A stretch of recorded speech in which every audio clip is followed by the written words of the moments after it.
Alright, YouTube, Spiral Squadron here, and we're taking a look at the new spoiled abilities and powers that we get for our new classes at level 75. And you're thinking, hey, what?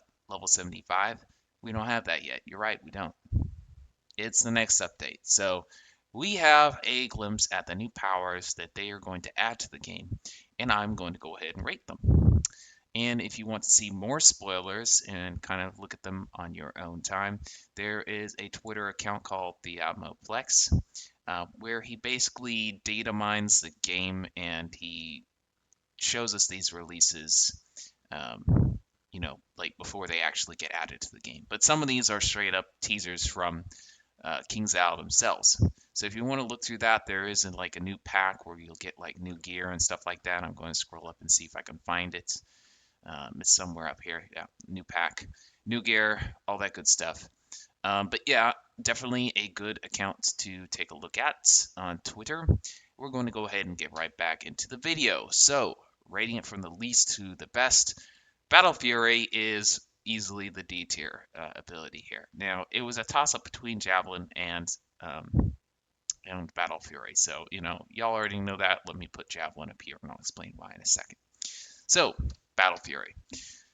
Now, the people who argue this ability is good, from what I've seen, argue based off of Bladestorm rank 5 and giving your companions more Bladestorm. But most of your companions will already have Blade 3 or Blade 2.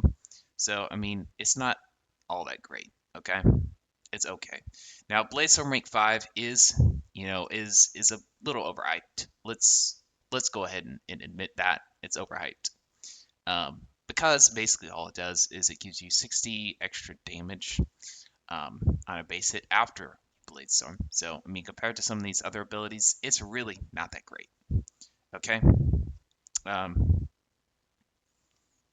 I think it in PvE it actually can be as much as 180 extra damage after all the Blade Storms trigger because Blade Storm does stack in PvE. So there is that. I guess it has a little more. I guess it has a little more use in PvE in that sense, but you have to wait for all of them to stack. Okay, so it's kind of a meh. Now, don't get me wrong, it's good, but compared to some of these other powers, it's not nearly as good. People, in my honest opinion, will still play Buccaneer. It's still a great class. I don't think that Buccaneers needed a really overpowered ability in this update, so I'm cool with it.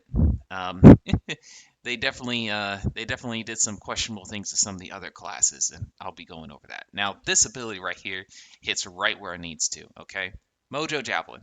Okay, Witch Doctors needed this. Okay, this is what Mojo Blade should have been. Okay, this is a 6 range hit, ignores armor. It does a good solid amount of damage. Good ability, not broken, not overpowered. Good ability. Definitely a buff Witch Doctors needed. So I'm putting it at C tier. I'm very happy with this. Now the next abilities, I'm a little bit, skeptical about. This might not be good for the game in terms of balance. Now, don't get me wrong, okay? Some of these abilities, especially if they are not epic abilities, they could simply be banned, which is what PvP communities tend to do in this game. This ability, I think, is one where you can train. I don't know for sure. And then, you know, I don't think you can, untrain it or anything like that, but here we go. B tier. This ability right here, it's called Ambush. So, Ambush, basically after you flank an opponent and do damage to them from that flanking movement, you hide. Now, I assume it's kind of like sneaky sneaky. You hide for one turn, then the next turn, you pretty much, are unhidden. I would assume it works kind of like that, okay? I assume that chains take you out of hide as well. So I'm sure that it'll force swashbucklers to choose between chains and, um, you know, being able to hide each turn, basically. But still there's so many abilities in this game like Bloodhound with Batmaster Sin rework and Sen rank 3 and stuff like that. You can get on pets. Not to mention Gambit of Steel. There's just a decent amount of stuff to take people out of hide now.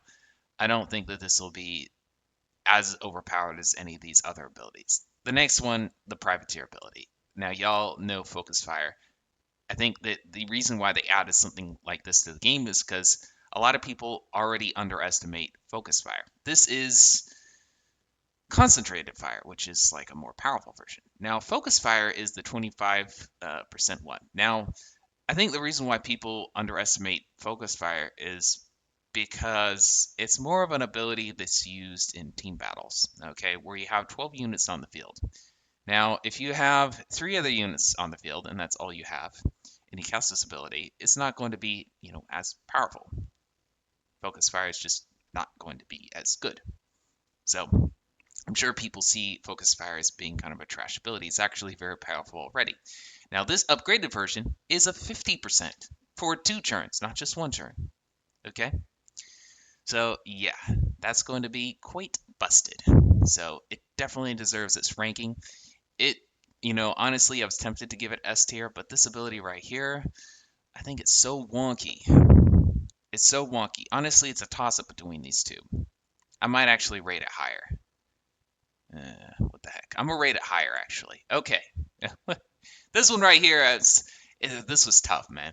This one's called Explosive Decoy. So essentially, what it does, the card says, is it saves you from a fatal hit. So you get hit. I assume that you are revived with just 1 health, or the amount of health you had before. That would also, determine how good the ability actually is, by the way. Not significantly, but it will. And apparently you explode. So that is certainly an interesting thing. How good is the explosion? I don't know. But the fact that you basically survive, okay? It's like insurance for you. Now, I assume that if a Buccaneer charges you, they kill you in a hit, like a Relentless, the Relentless kills you or something like that. You survive with your health. Let's just say that Relentless was a critical. They Blade Storm and they kill you anyway. That might be the only reason why I'm still rating the Privateer ability higher. Okay? I think it's still very overpowered. So yeah, this is how I rate the abilities. Now, I'm curious what y'all's opinions are in the comments down below. And if you want to check out more spoilers, there's a Twitter account called the Outlaw-Plex. Basically, what he does is he data mines a lot of this. Now, a lot of this here was actually released by the devs themselves in an effort to tease the game, increase people's anticipation. But you can see it's all here. There is a new pack in the game that will be released with this update. Companions for all classes, as you see here, new gear, a new pet, and what else was there? It's a level 75 update.